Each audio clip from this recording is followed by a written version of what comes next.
Tribunal selanjutnya sidang dugaan korupsi dana BOS Maluku Tengah hingga 3 miliar rupiah yang dikorupsi jadi sorotan Komisi Pemberantasan Korupsi Republik Indonesia.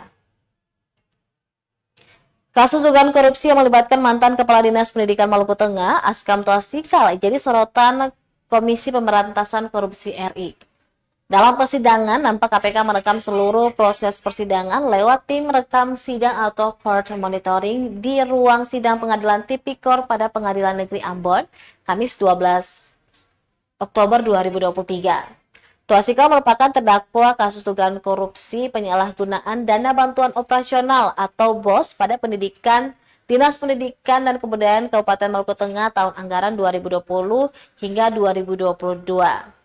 Dia bersama manajer tim manajemen BOS Octavianus Noya dan pemilik PT Ambon Jaya Perdana yakni Munaidi Yasin, ketiganya menjadi terdakwa dalam kasus tersebut.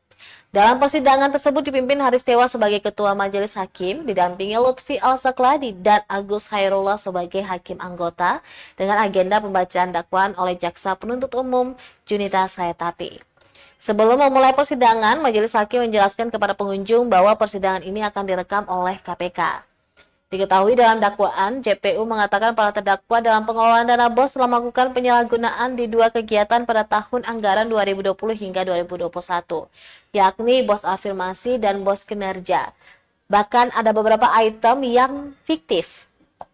Ketiganya bersama-sama mengkorupsi anggaran dana BOS hingga 3 miliar 993 juta 294.179 rupiah.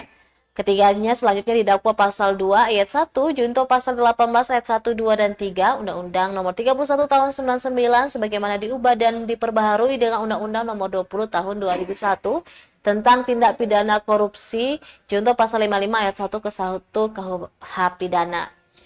Sementara subsidiar dengan pasal 3 junto pasal 18 ayat 1, 2, dan 3 Undang-Undang Nomor 31 Tahun 99 sebagaimana diubah dan diperbarui dengan Undang-Undang Nomor 20 Tahun 2001 tentang pemberantasan tipikor junto pasal 55 ayat 1 ke 1 KUH pidana.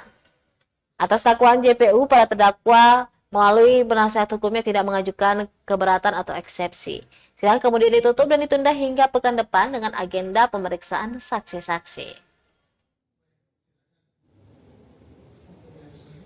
Download Tribun X sekarang, menghadirkan lokal menjadi Indonesia.